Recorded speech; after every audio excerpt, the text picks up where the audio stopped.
I'm Rebecca Mitchell, and I'm 28 years old. My stepmother just asked why I was at my own father's funeral.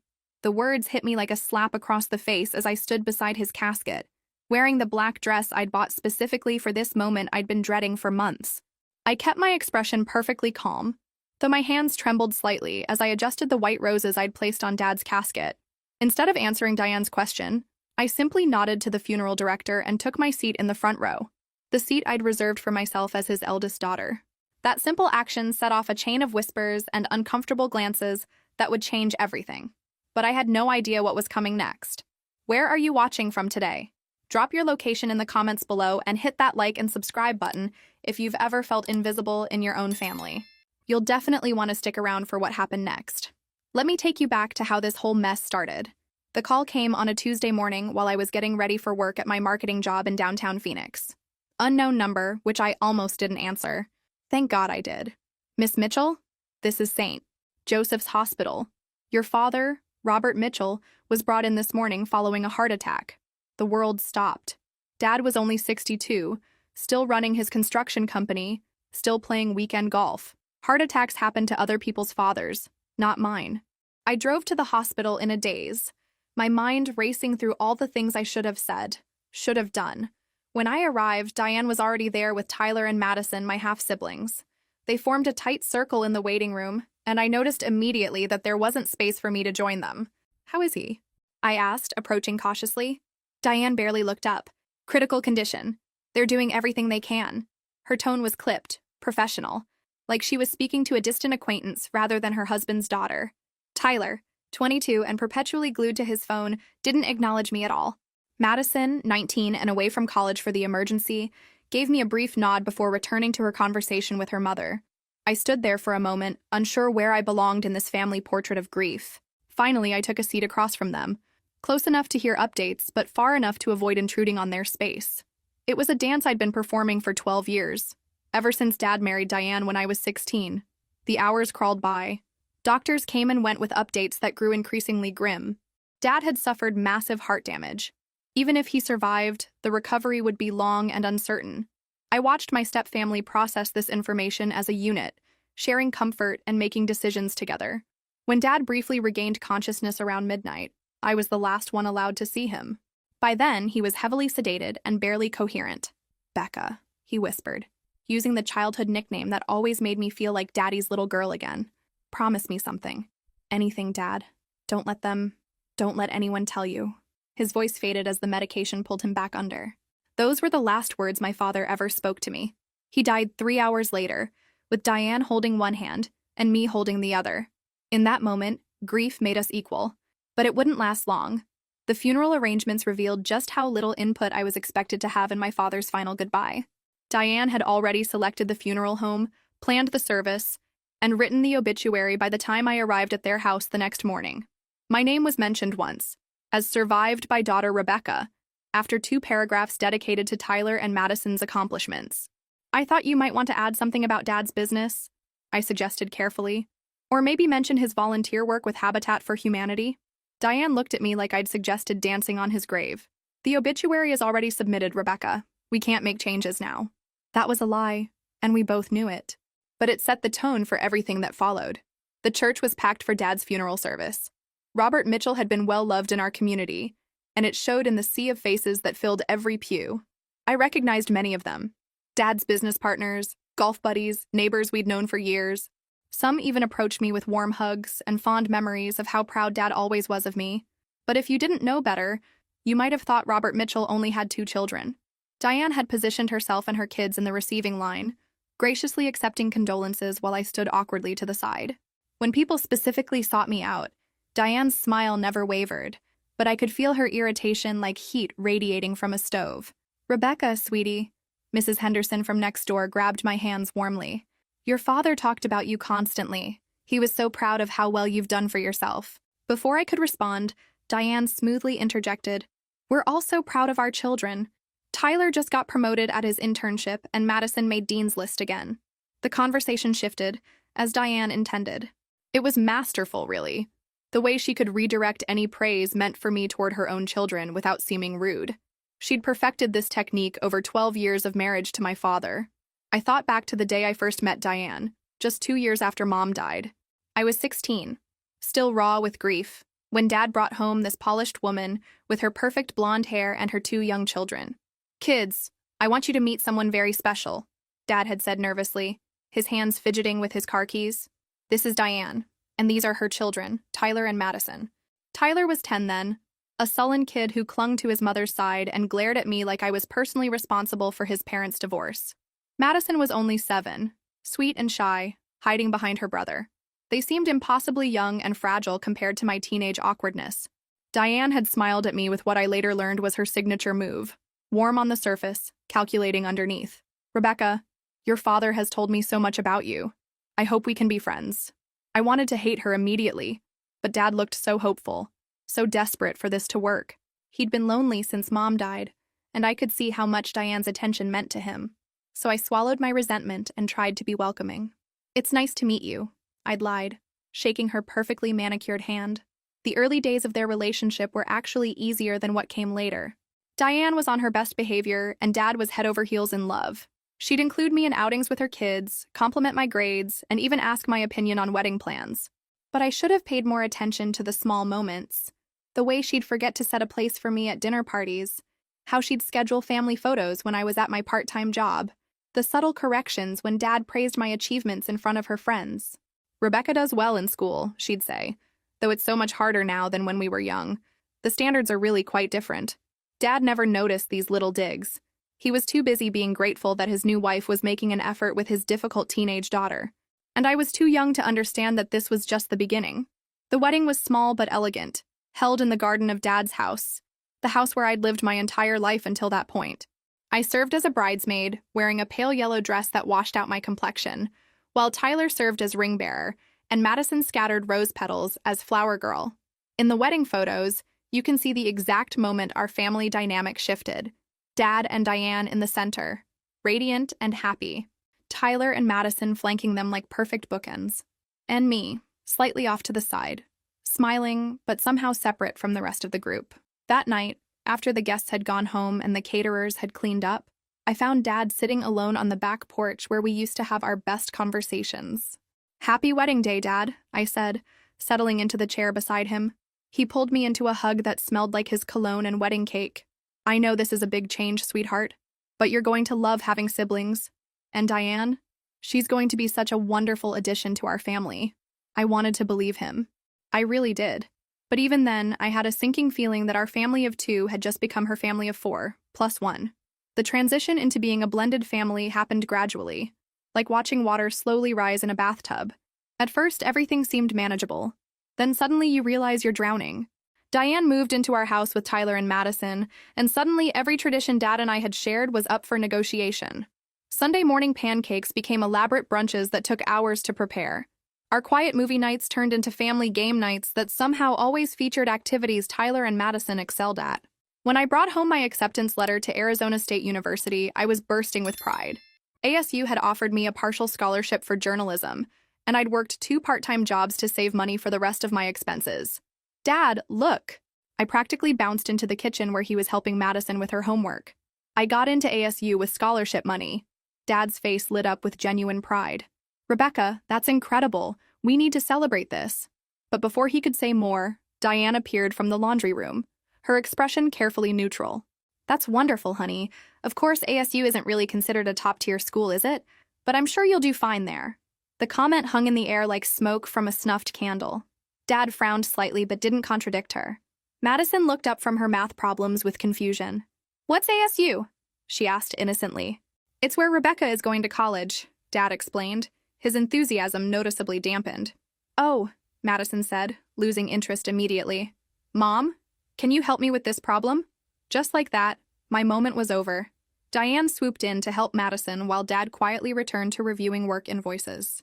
My acceptance letter sat on the counter, suddenly feeling less like a victory and more like an awkward interruption. This became the pattern for the next 2 years. Every achievement of mine was met with qualified praise.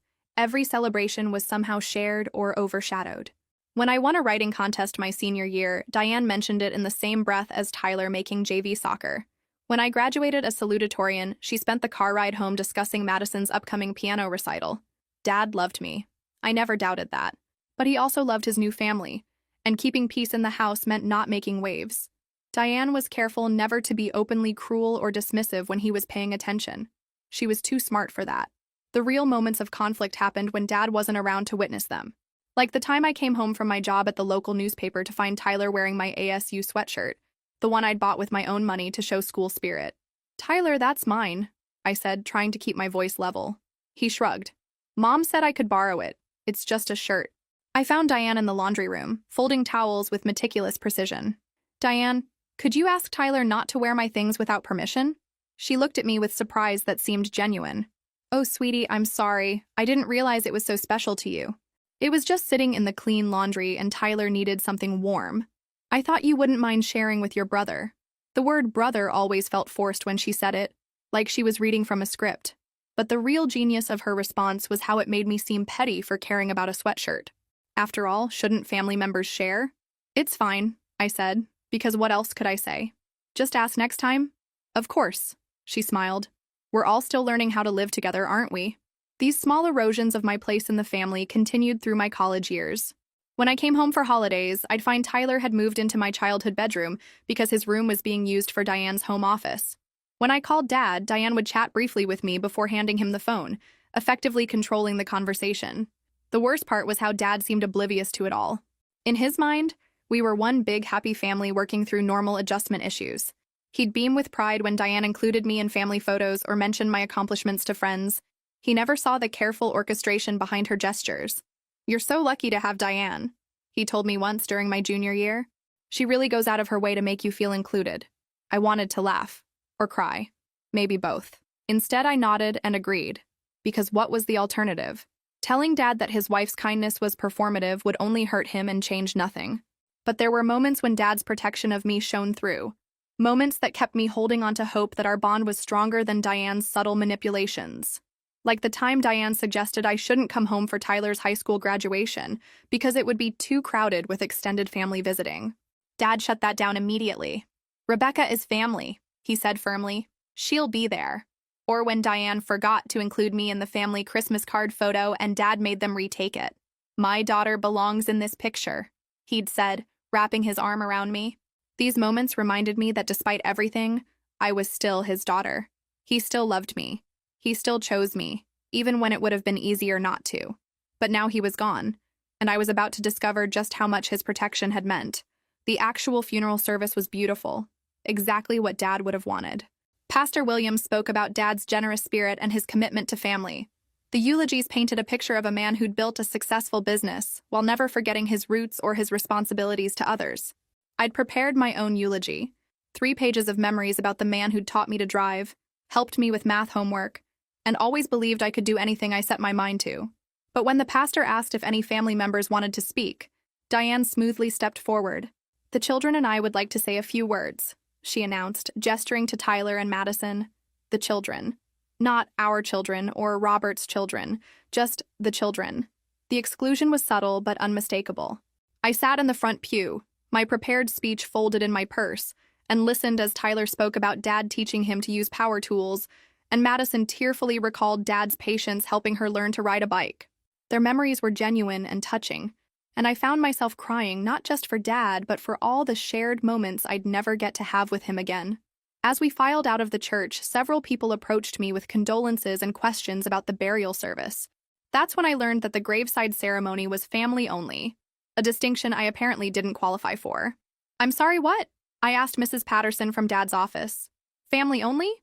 That's what Diane told us," she replied, looking confused. "She said you'd understand." I looked around for Diane and found her near the church entrance, accepting sympathy cards and organizing the logistics for people who wanted to attend the burial. When our eyes met across the crowded church steps, she gave me a small apologetic shrug. "Rebecca, sweetheart," she approached me with her signature concerned expression. "I know this is difficult, but the cemetery has very limited space, and with Robert's brothers coming in from out of state, his brothers who I haven't seen in 10 years?" I asked quietly. "Family is family," she replied, her voice gentle but firm. "I'm sure you understand. You can join us for the reception afterward." The reception. At Dad's house, my childhood home, where I'd need permission to enter my own father's wake. I stood on those church steps, watching my father's casket being loaded into the hearse that would carry him to his final resting place without me, and felt something fundamental shift inside my chest. Grief was still there, overwhelming and raw, but alongside it grew something else.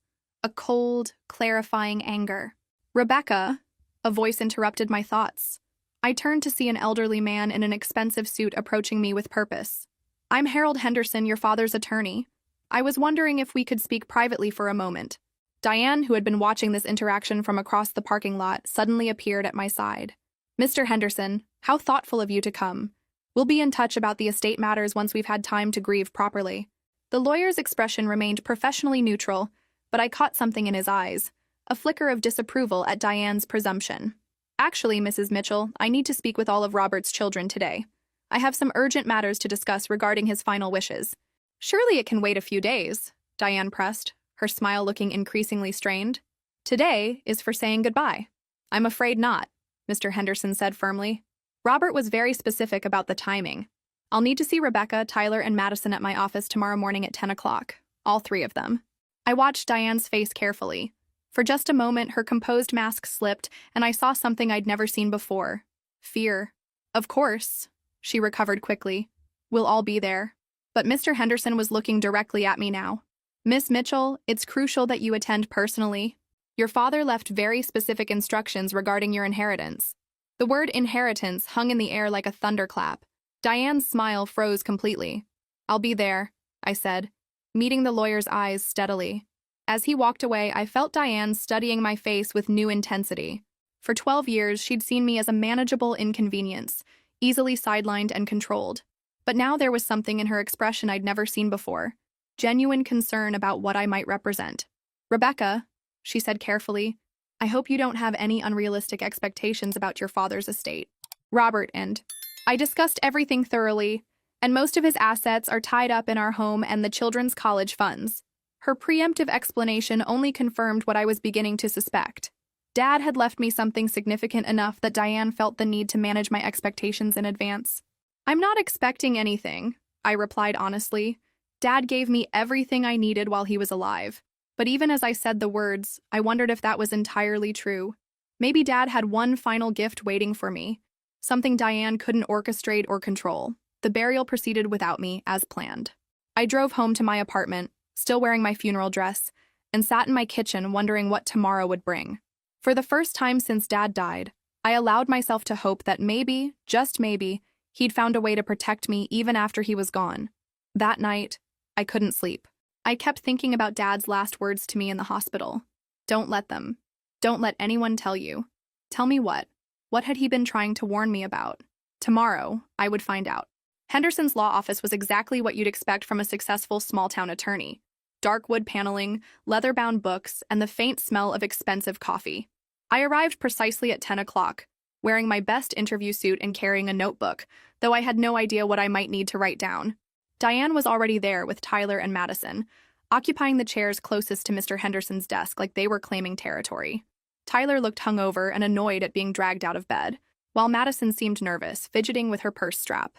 "Rebecca, good morning." Mr. Henderson stood as I entered. "Please, have a seat. We have quite a bit to cover today." I took the remaining chair, which happened to be directly across from Diane. She gave me a tight smile that didn't reach her eyes. "Before we begin, Mr.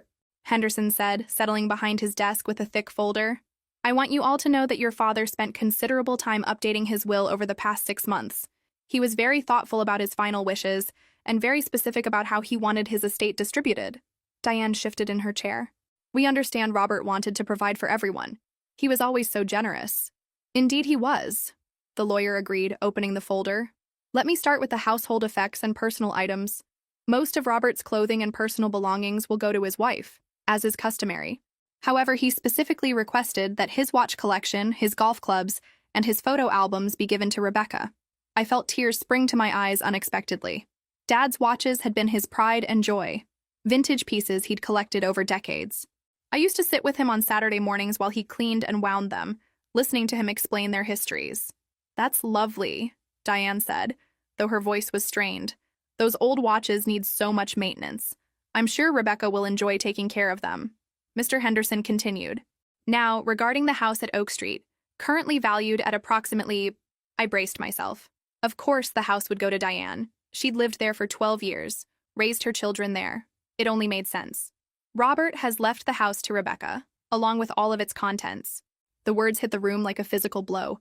Madison gasped audibly. Tyler's phone clattered to the floor. And Diane went completely white. I'm sorry, she said slowly. Could you repeat that? The house goes to Rebecca, Mr. Henderson said patiently. Robert felt it was important that his daughter inherit the family home where she grew up. But where are we supposed to live? Madison's voice was small and panicked. That's our home, too. I felt sick. This wasn't what I wanted. I didn't need Dad's house, I just needed him to still be alive. There's more, Mr. Henderson continued. Robert's business, Mitchell Construction, along with all its assets, equipment, and current contracts, is also being transferred to Rebecca. The business has been valued at approximately $1 million. Diane stood up abruptly. This is impossible. Robert would never leave us with nothing. He loved Tyler and Madison like his own children. Please sit down, Mrs. Mitchell. I'm not finished. The lawyer's voice was firm. Robert was very aware of his responsibilities to his minor children. Tyler and Madison will each receive dollars for college expenses to be held in trust until they turn 21. Additionally, Diane, you will receive $dollars and a life insurance payout of $. That's not enough. Diane's voice was barely a whisper. How are we supposed to survive on that? The house payments alone are $, a month. Mr. Henderson looked at her with something that might have been sympathy. Robert assumed the house would no longer have mortgage payments, since he'd paid it off completely last year. However, I understand you refinanced the property 6 months ago? The silence that followed was deafening. Diane sank back into her chair, her face cycling through emotions I couldn't quite read. Shock, fear, and something that looked almost like guilt. Why don't we talk about the specific terms? Mr. Henderson continued. Rebecca, your father was very clear that you should take possession of the house and business immediately. However, he also wanted to ensure that Tyler and Madison could finish their school year without disruption. I found my voice for the first time since entering the office. Of course, I wouldn't dream of forcing them to move before graduation. Additionally, the lawyer said, Robert hoped you might consider offering Diane temporary residence in the house while she makes other arrangements. He suggested 3 months would be appropriate. 3 months. I looked across at Diane, who was staring at her hands in her lap. The woman who had spent 12 years making me feel like an outsider in my own home was now going to be my house guest. That's generous, I said carefully. We can discuss the details. But Tyler was apparently done listening. This is bullshit, he said, standing up abruptly. Why does she get everything? She hasn't even lived there in 10 years. Tyler, Diane warned quietly. No, Mom, this isn't fair. Dad always said we were his kids too. He always said we were all equal. He turned to me with undisguised hostility. You probably manipulated him somehow. You probably convinced him to change his will. That's enough. Mr. Henderson's voice cut through the room like a whip. I will not tolerate accusations in my office. Your stepfather's will was written with full legal consultation and witnessed appropriately. There was no manipulation involved. Madison was crying now, quiet tears streaming down her face. I don't understand. Why didn't Daddy love us enough? And there it was. The question that was breaking my heart too. Because despite everything, despite Diane's years of subtle exclusion and manipulation, I had genuinely cared about Tyler and Madison. They were innocent kids caught in an adult situation they didn't create. He did love you, I said softly. This isn't about love. This is about... I paused, trying to find words that were honest but not cruel. This is about family legacy. The house has been in Dad's family for 40 years. The business has his name on it. It was true, but it wasn't the whole truth. There was something else here. Something in the deliberate way Dad had structured this inheritance that felt like a message. But what was he trying to tell me? As we left the lawyer's office, I realized my life had just changed completely. I was now a business owner, a homeowner, and responsible for somehow managing a family situation that had just exploded into a million pieces. But more than that, I was beginning to understand that Dad's final gift wasn't just an inheritance. It was freedom, and the power to finally set the terms of my own relationships with these people who had never quite accepted me as family. The drive back to Dad's house, my house now, I had to keep reminding myself, was surreal. I followed Diane's car through neighborhoods I'd known since childhood, past the elementary school where I'd learned to read and the park where Dad taught me to throw a curveball. Everything looked exactly the same, but nothing would ever be the same again. When we pulled into the driveway, I sat in my car for a moment, staring at the red brick ranch house with its white shutters and the oak tree Dad had planted when I was 8. 3 months ago, this had been a place I visited awkwardly during holidays. Now it was mine, and I had no idea what that meant. Diane waited for me by the front door, her keys in her hand. For a moment, we both stood there in awkward silence. "I suppose you'll want these," she said finally, offering me the keys with stiff formality. "Keep them for now," I said. "We need to figure out how this is going to work." Inside, the house felt different immediately. Maybe it was knowing I now owned every piece of furniture, every family photo, every coffee cup in the cabinet, or maybe it was the way Diane moved through the rooms with newfound uncertainty, no longer the mistress of her domain. Tyler had disappeared immediately to his room, slamming the door with enough force to rattle the windows. Madison hovered in the living room, looking lost and fragile. "Rebecca," she said quietly, "are you going to kick us out?" The question hit me like a punch to the stomach. Despite everything, Madison had always been kind to him. She was just a kid who'd lost the only father she'd ever known, and now her world was falling apart. "No, sweetie," I said, sitting down beside her on Dad's old recliner. "Your mom is right that we need to figure out living arrangements, but nobody's getting kicked out. This is your home, too." She looked at me with those big eyes that reminded me so much of Tyler at that age, before adolescence and Diane's influence had turned him against me. "Mom says you hate us," she whispered. I glanced at Diane, who was standing in the kitchen doorway, her face carefully neutral. Of course she'd said that. Of course she'd poisoned the well in advance. "I don't hate you, Madison," I said honestly. "I've never hated any of you. Sometimes families are complicated, but that doesn't mean we don't care about each other." Diane moved closer, her expression calculating. "Rebecca, I think we need to discuss the practical matters. The mortgage payment, utilities, property taxes, they're all due within the next few weeks." I looked at her carefully. "I thought Dad paid off the house last year." Her face flushed slightly. "Well, yes, but we refinanced to help with some unexpected expenses. Tyler's college prep courses, Madison's piano lessons, some medical bills. Medical bills. I made a mental note to ask Mr. Henderson about that later. "How much is the monthly payment?" I asked. $2,800, she said, watching my face for a reaction. I did the math quickly. Even with my marketing salary, that was more than I could afford long-term, especially with a business to run and property taxes to pay. Dad had left me assets, but I was going to need time to figure out how to make them profitable. "Okay," I said slowly. "Here's what I propose. You can stay in the house rent-free for 3 months like Dad suggested, but I'll need you to cover utilities and groceries during that time. That gives us all time to adjust and make plans." Relief flooded Diane's face. "That's very generous. After 3 months, we'll reassess. Maybe you'll have found another place by then, or maybe we'll work out a different arrangement." What I didn't say was that 3 months would also give me time to understand what I'd inherited and why Dad had structured things the way he had. There were too many questions, too many pieces that didn't quite fit. "Can I ask you something?" I said to Diane. "When Dad was in the hospital, he started to tell me something. He said, 'Don't let them tell you.' And then he couldn't finish. Do you know what he might have meant?" Diane's expression shifted almost imperceptibly, a flicker of something that was gone too quickly for me to identify. "I have no idea," she said. "He was heavily medicated. It could have been anything." But something in her tone suggested otherwise. Something in the way she avoided my eyes told me that Dad's unfinished warning had been very specific indeed. That evening, after Tyler and Madison had gone to their rooms and Diane had retreated to what used to be her master bedroom, I sat alone in Dad's study. His desk was exactly as he'd left it. Legal pads covered with notes about upcoming construction projects, his reading glasses folded beside his computer, a coffee mug with his company logo that still held the faint ring of his last cup. I opened the desk drawers one by one, not really sure what I was looking for. In the bottom drawer, I found a manila folder labeled "Rebecca Important" in Dad's familiar handwriting. Inside were copies of documents I'd never seen before.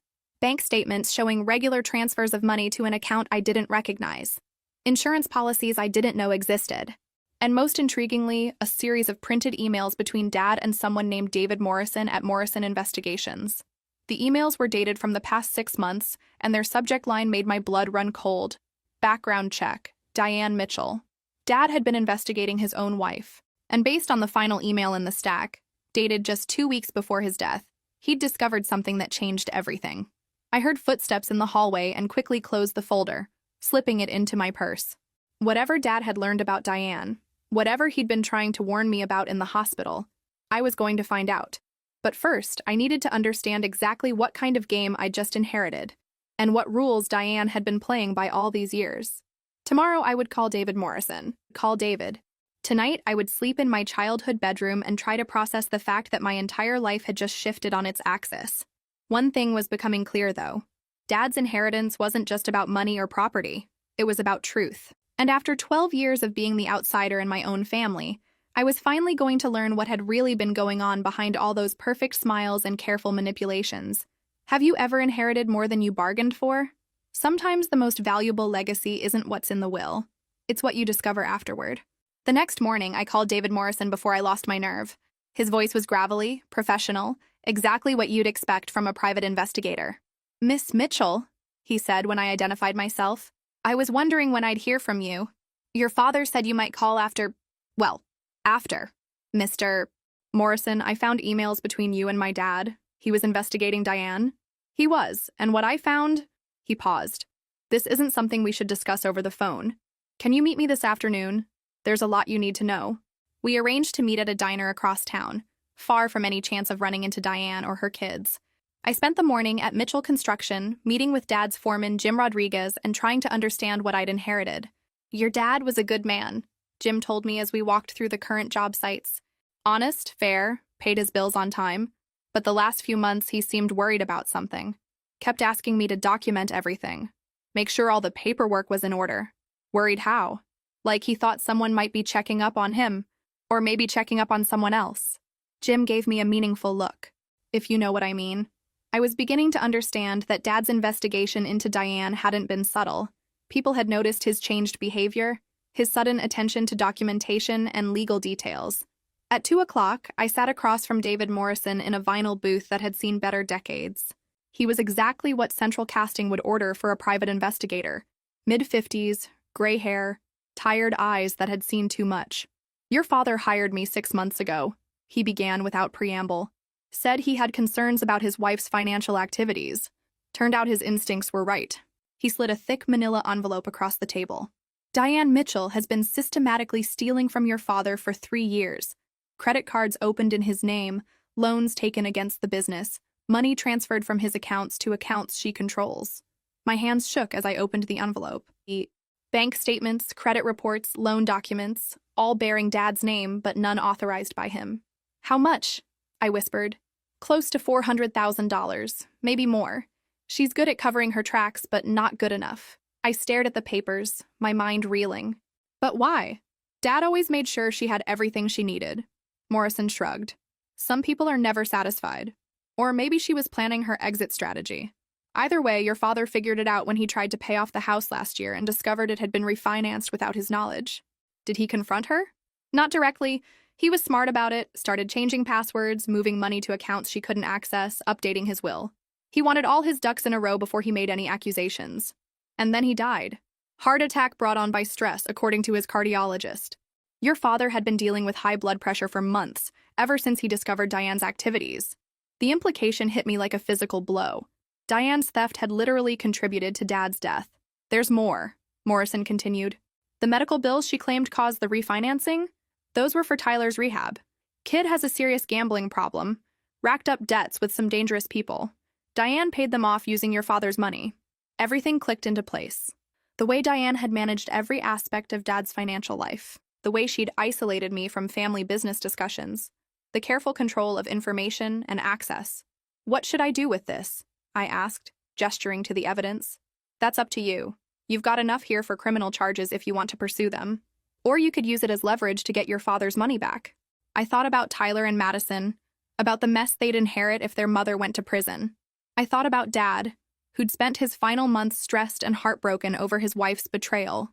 "I need time to think about this." "Take all the time you need." "But Miss Mitchell, your father's last request was that I make sure you got this information. He wanted you to know the truth about what you were dealing with." That evening, I sat in Dad's study with Morrison's evidence spread across the desk. Every document told the same story. Years of calculated deception and theft by a woman Dad had trusted completely. But there was something else in the papers that caught my attention. A bank account I'd never seen before, opened 3 months ago in my name with a substantial balance. I called Morrison immediately. "There's an account here with my name on it. I never opened this." "Your father did. He'd been moving money there for months, trying to protect it from Diane's access. That's your real inheritance, Miss Mitchell. About $600,000 that she never knew existed. $600,000. More than enough to pay off the house, run the business, and secure my future. Dad had been 3 steps ahead of everyone, protecting me even while his own world was falling apart. What do you think will happen next? Drop your predictions in the comments below. I have a feeling you're going to be surprised by how this all unfolds. Armed with the truth about Diane's theft, I had decisions to make. But first, I needed to understand exactly what I was working with. The next morning, I drove to Dad's bank and met with his personal banker, Margaret Chen. She'd handled Dad's accounts for 15 years and knew him well. "Rebecca, I'm so sorry for your loss," she said, settling behind her desk with a thick file. "Your father was one of our most valued customers. Mrs. Chen, I need to understand Dad's financial situation. I've discovered some irregularities." Her expression shifted to concern. "What kind of irregularities?" I showed her Morrison's documentation. As she reviewed the evidence, her face grew increasingly grim. "This is exactly what your father suspected," she said finally. "About 4 months ago, he came in asking us to track unusual activity on his accounts.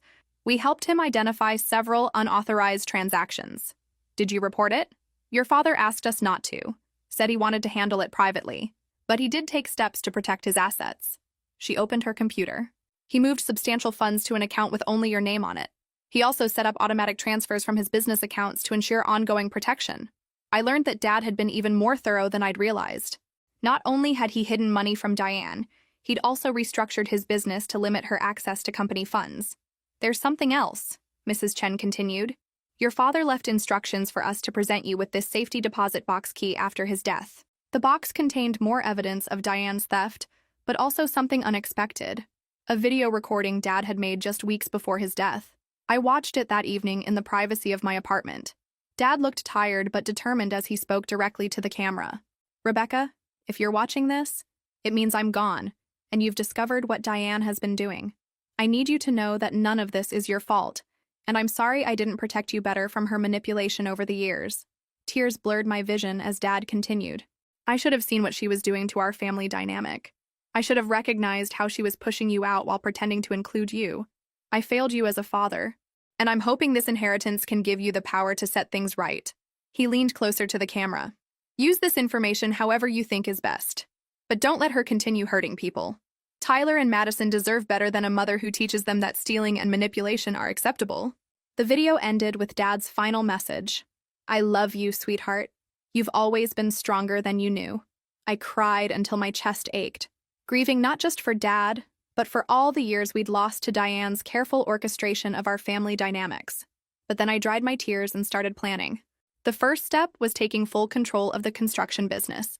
I spent the next week meeting with employees, reviewing contracts, and learning how Dad had built his company from the ground up. "Your father was proud of this business," Jim Rodriguez told me during our final walkthrough. "But more than that, he was proud of you. Last few months, all he talked about was how smart you were, how you'd be able to handle anything." "Did he say anything specific about the company's future?" Jim smiled. "He said you'd probably modernize everything, bring it into the 21st century. Said that's exactly what it needed." I spent evenings studying business management articles and construction industry reports. Dad had built a solid foundation, but there were opportunities for growth. Digital marketing for residential clients, partnerships with local architects, expansion into sustainable building practices.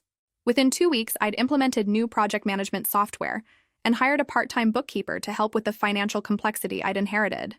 The business wasn't just surviving the transition, it was thriving.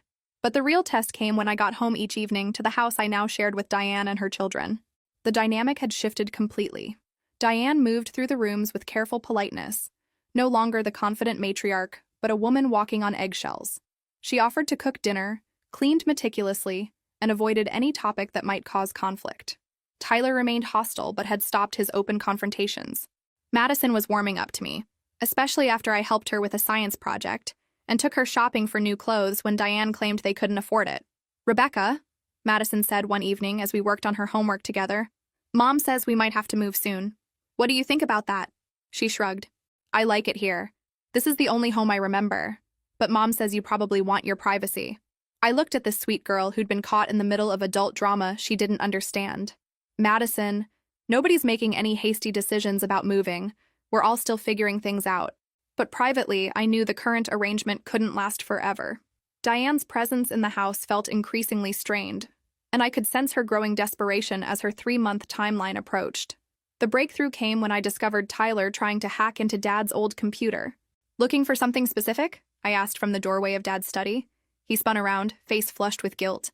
I wanted to see if there were any pictures of me and Dad. Mom deleted everything from her phone.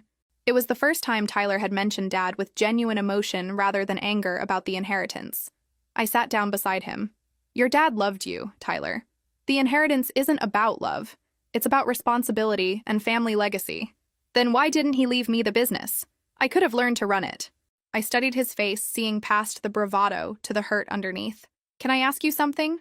What do you know about the debts your mom paid off using Dad's money?" His expression shifted to wariness. "What debts?" So he didn't know. Diane had kept Tyler in the dark about his gambling problem's impact on the family finances. This was my opportunity to begin unraveling Diane's web of lies, not with accusations, but with truth delivered with compassion. 2.5 months into our cohabitation arrangement, I knew it was time to have the conversation I'd been dreading. But first, I needed one more piece of information. I arranged to meet with Mr. Henderson again, this time armed with all of Morrison's evidence and my growing understanding of Dad's true financial situation. "I need to know what my legal options are," I told him, spreading the theft documentation across his desk. He reviewed everything with the thoroughness that had made him Dad's trusted advisor for 20 years. "You have multiple options," he said finally. "Criminal prosecution for fraud and theft, civil litigation to recover the stolen funds, or..." He paused. "You could use this information to negotiate a settlement that protects your interests while avoiding public scandal. What would Dad have wanted? Your father was primarily concerned with protecting you and ensuring Tyler and Madison weren't permanently damaged by their mother's choices. He believed Diane could be held accountable without destroying her children's futures."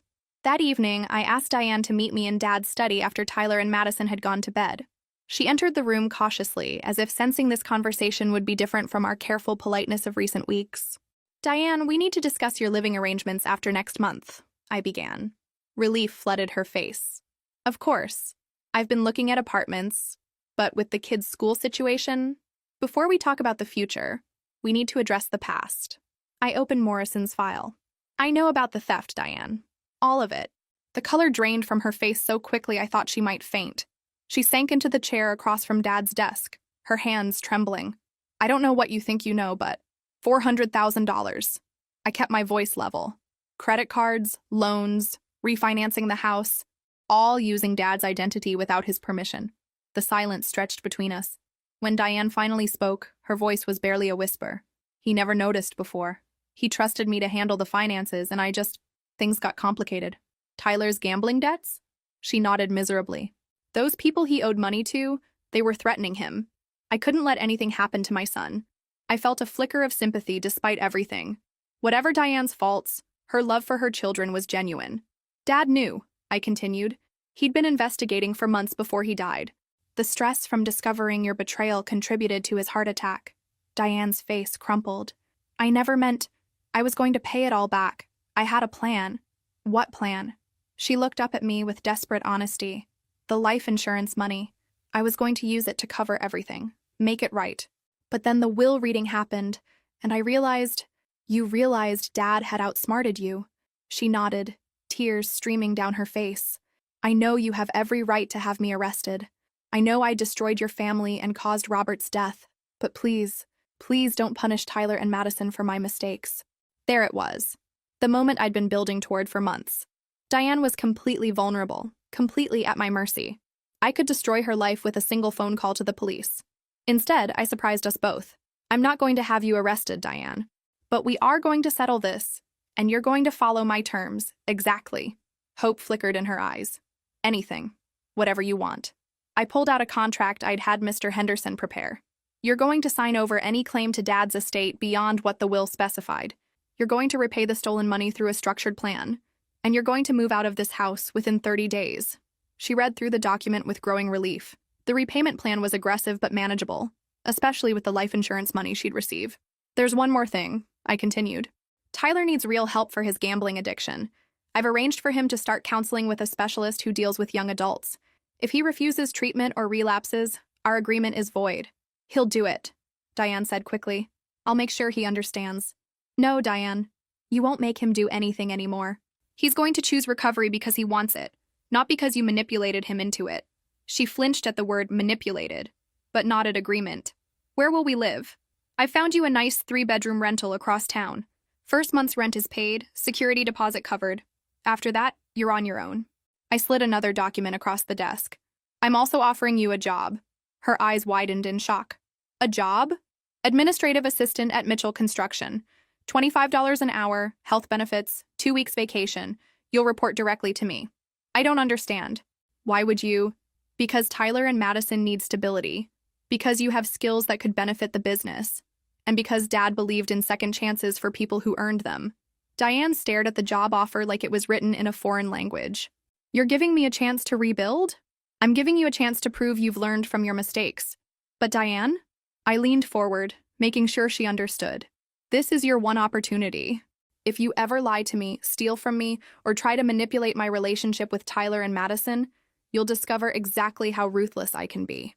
The woman who had spent 12 years making me feel like an outsider in my own family nodded with humble gratitude.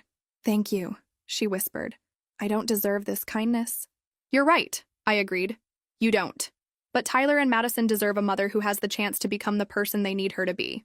As Diane signed the contracts with shaking hands, I realized something had fundamentally changed inside me. I wasn't the uncertain girl who'd tried so hard to fit into their family dynamic. I wasn't even the grieving daughter who'd been excluded from her father's funeral. I was a woman who now held all the power, and I intended to use it wisely. The final month of our cohabitation was unlike anything I could have predicted. With her theft exposed and her future entirely dependent on my mercy, Diane transformed almost overnight. Gone was the subtle undermining and careful manipulation. Instead, she moved through the house with genuine humility, asking permission before changing anything, offering to help with household tasks she'd previously considered beneath her. Rebecca, she said one morning as I prepared for work, I've been thinking about what you said regarding Tyler's treatment. I know I've enabled his problems by always fixing them for him. I looked up from my coffee, surprised by her insight. That's a big realization. I've spent so many years trying to control everything, to make everything perfect for my children, that I never taught them to handle their own problems. She paused. The way I treated you. That was me trying to control Robert's relationship with you because I was threatened by how close you were. It was the closest thing to a genuine apology I'd ever received from her. Tyler's reaction to the mandatory counseling was predictably hostile at first. But when I explained that his gambling debts had cost Dad nearly $100,000 and contributed to his death, something shifted in him. I killed him? Tyler's voice was small, devastated. You didn't kill anyone, I said firmly. But your choices had consequences that affected the whole family. That's why you need to learn healthier ways to cope with stress and pressure. Madison was the easiest to help. Without Diane's constant anxiety and financial stress, she blossomed. I enrolled her in art classes she'd always wanted to take, helped her apply for a summer internship at an architecture firm, and watched her confidence grow daily. Rebecca, she said one evening as we cleaned up after dinner, I'm going to miss living here. I'll miss having you here too, I replied honestly. But you know you're always welcome to visit, right? This house has always been about family and your family. The changes in our dynamic didn't go unnoticed by the community. When I attended Tyler's basketball game, several of Dad's friends commented on how well I was handling everything. Your father would be proud, Mrs. Patterson told me. You've taken a terrible situation and somehow made it work for everyone. But the real test came when Diane started working at Mitchell Construction. I'd worried about the awkwardness of being her boss, but Diane approached the job with genuine professionalism. She was organized, detail-oriented, and had a natural ability to handle client communications that proved invaluable. You're actually good at this, I told her after she'd successfully resolved a complex scheduling conflict with 3 different contractors. I always wanted to work, she admitted. But Robert preferred me to focus on the children and household management. I forgot that I had skills beyond being a wife and mother. Watching Diane rediscover her professional capabilities was surprisingly satisfying. For the first time in our 12-year relationship, I was seeing her as an individual rather than just the woman who'd married my father. The business itself was thriving under my leadership. Word had spread that Mitchell Construction was now run by Robert's daughter, and several clients specifically requested meetings to discuss upcoming projects. People trust the Mitchell name, Jim Rodriguez explained. but they're also curious about you. You're bringing fresh ideas while maintaining your dad's reputation for quality. I'd implemented new marketing strategies, upgraded our equipment, and established partnerships with local suppliers that reduced costs significantly. The company was more profitable than it had been in years. But my proudest achievement was what I'd accomplished with Tyler. 3 weeks into his counseling, he approached me with something that looked like genuine remorse. "Rebecca, I need to tell you something. I've been blaming you for Dad leaving me out of the will, but I think I know why he did it." I waited for him to continue. I wasn't ready for that kind of responsibility. Hell, I can barely manage my own life. But you've turned everything around. The business, our family situation, even helping Mom become a real person again instead of just someone who lives through her kids. Tyler. No, let me finish. I was angry because I thought Dad didn't believe in me, but now I think he was protecting me and trusting you to take care of all of us until we could take care of ourselves. It was the most mature insight I'd ever heard from Tyler, and it gave me hope for his future. The night before Diane and the kids moved to their new house, we had one final family dinner in Dad's dining room. The conversation was relaxed, even warm, in a way that felt completely foreign to our previous interactions. "I have something to say," Diane announced as we finished dessert. "Rebecca, I owe you an apology that's 12 years overdue." Tyler and Madison looked surprised. They'd never heard their mother acknowledge wrongdoing so directly. "I was threatened by you from the moment I met you," Diane continued. "You were so clearly Robert's priority, and I was insecure about my place in his life. Instead of building a relationship with you, I spent years trying to diminish your importance to him." She took a shaky breath. "I taught my children that love was a competition instead of something that grows when you share it. I'm sorry for that. I'm sorry for all of it." Madison reached over and squeezed my hand. Tyler nodded with newfound understanding, and I felt 12 years of resentment finally begin to dissolve. "Thank you for saying that," I replied, "and thank you for giving me the chance to know who you really are underneath all that fear." As we cleared the table together for the last time, I realized Dad's inheritance had given me something more valuable than money or property. It had given me the power to transform not just my own life, but the lives of everyone around me. Tomorrow, they would start their new chapter. And so would I. 6 months after Dad's death, I was running Mitchell Construction successfully, had transformed my relationship with my stepfamily, and was living comfortably in the house where I'd grown up. Everything should have been perfect. But I kept thinking about Dad's warning in the hospital. "Don't let them tell you." Tell me what? I'd uncovered Diane's theft, addressed the family dynamics, and secured everyone's future. What else was there? The answer came from an unexpected source. I was cleaning out the last of Dad's personal files when I found a letter addressed to me, hidden inside an old construction manual. The envelope was marked, "Open only if something happens to me." Inside was a single page in Dad's handwriting. "Rebecca, if you're reading this, it means I didn't have the chance to tell you everything in person.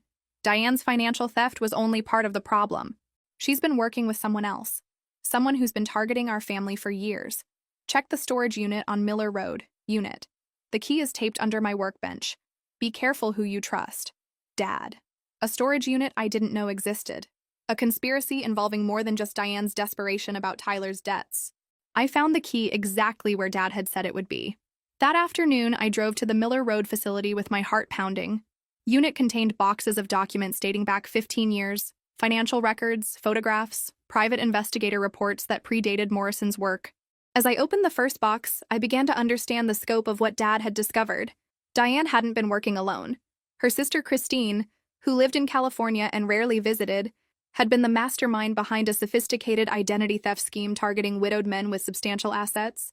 The pattern was chilling in its consistency. Christine would identify wealthy widowers through online research, then orchestrate chance meetings between them and women she recruited as accomplices. These women would marry their targets, gain access to financial accounts, and systematically drain their assets while maintaining perfect facades as devoted wives. Dad wasn't their first victim, or their only current one. The files contained evidence of at least 6 other men who'd been targeted over the past decade. Some had died under suspicious circumstances. Others had been bankrupted and abandoned once their usefulness ended. My hands shook as I read Dad's notes. He'd been investigating this network for months after discovering Diane's theft, trying to understand how she'd learned such sophisticated financial manipulation techniques. The most damning evidence was a recorded phone conversation between Diane and Christine from just weeks before Dad's death. "The old man is getting suspicious," Diane's voice said. He's been asking too many questions about the house refinancing. Then it's time to accelerate the timeline, Christine replied coldly. Remember what happened with the Phoenix job? We can't afford another exposure. What about Rebecca? She's always been a problem, and now she's asking questions about his will. Rebecca won't be an issue much longer. Once the inheritance goes through probate, we'll contest it. I've already got the grounds prepared. Claims of undue influence, questions about his mental capacity in his final months. My blood turned to ice. They'd been planning to steal Dad's entire estate, using his death as an opportunity to eliminate me from the family permanently. But there was more. Dad had also discovered that Tyler's gambling debts weren't random misfortune. They'd been orchestrated. Christine had arranged for Tyler to be targeted by professional gamblers who deliberately encouraged his addiction and inflated his debts to create a financial crisis Diane could exploit. Tyler had been victimized just as much as Dad, maybe more. I sat in that storage unit for hours, reading through evidence of a crime network that had destroyed families across 3 states. Dad had been building a case to bring them all down, but he'd died before he could act on it. Now that responsibility fell to me. But first, I needed to know if Diane was still actively involved in the scheme or if her transformation over the past months had been genuine. That evening, I called Morrison and arranged an emergency meeting. When I showed him Dad's hidden evidence, his expression grew grim. "This is much bigger than what I uncovered," he said. "Your father was building a federal case. This kind of organized fraud crosses state lines, involves multiple victims. The FBI would be very interested in this information. What about Diane? Do you think she's still working with her sister?" Morrison pulled out his phone. "Let me make some calls. I've got contacts who can check recent communications, travel records, financial activity." 2 hours later, he had answers that changed everything. "Diane's been clean since your father's death," he reported. "No contact with Christine, no suspicious financial activity, no attempts to access accounts she shouldn't. Either she's the most careful criminal I've ever seen, or she's genuinely reformed. And Christine? Still active. She's currently working a target in Denver, a retired engineer who lost his wife last year. Based on the timeline, she's probably 6 months into the relationship. I thought about Madison's art classes, Tyler's progress in counseling, Diane's genuine remorse and hard work at the company. Had their transformation been real? Or was I being manipulated on a level even more sophisticated than I'd imagined? There was only one way to find out.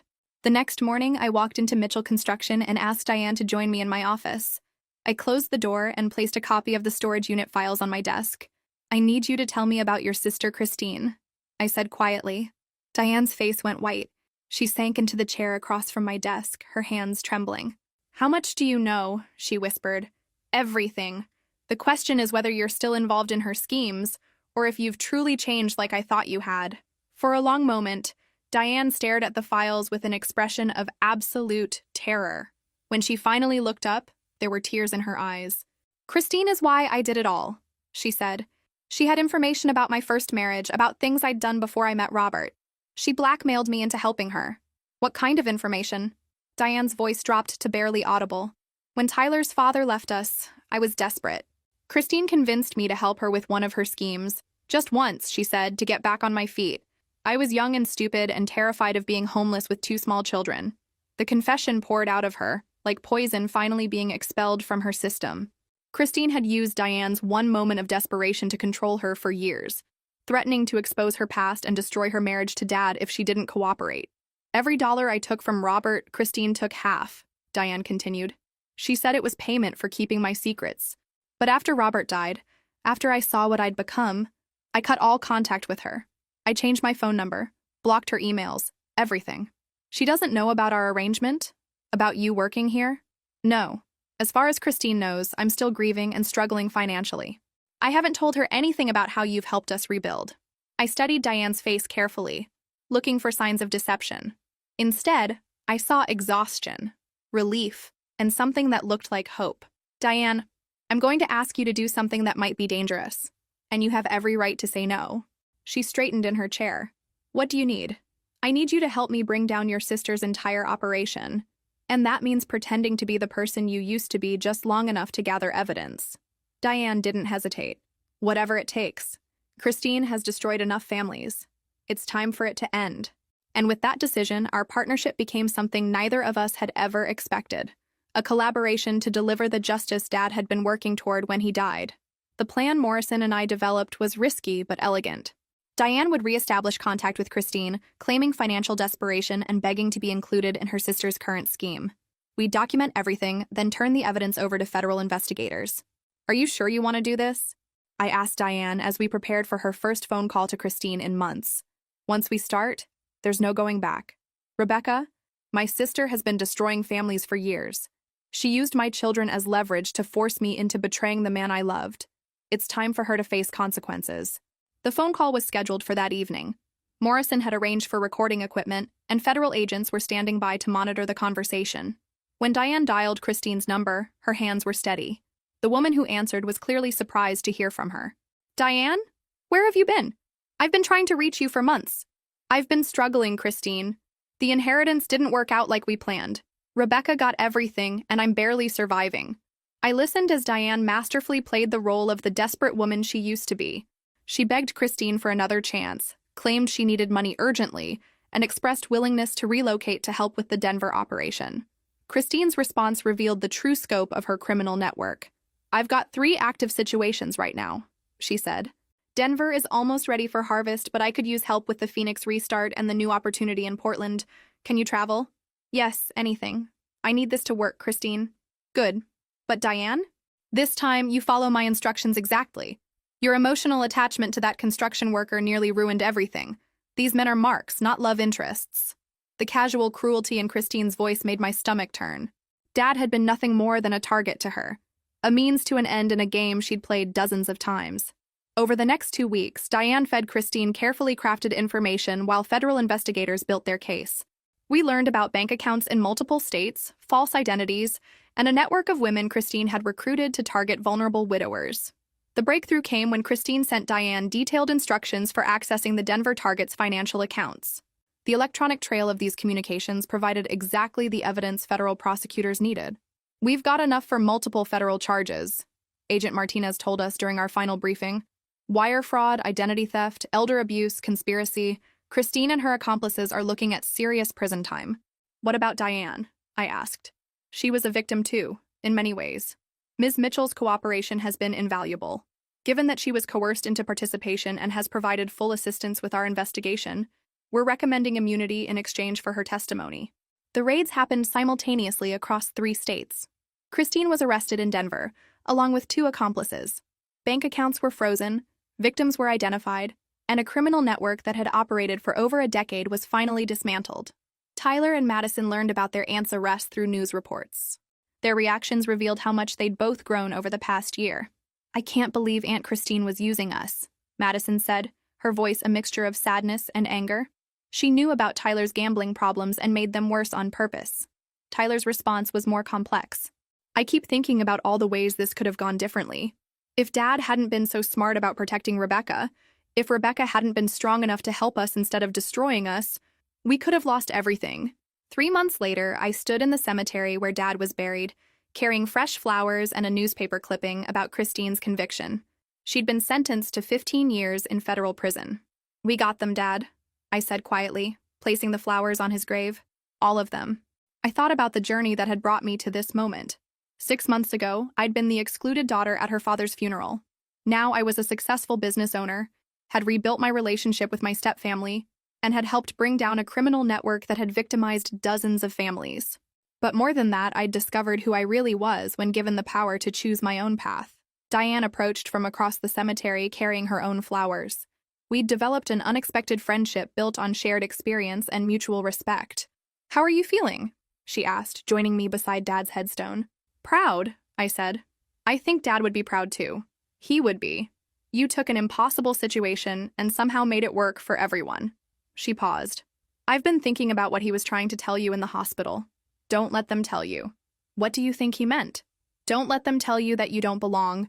Don't let them tell you that you're not strong enough. Don't let them tell you who you are. Diane smiled.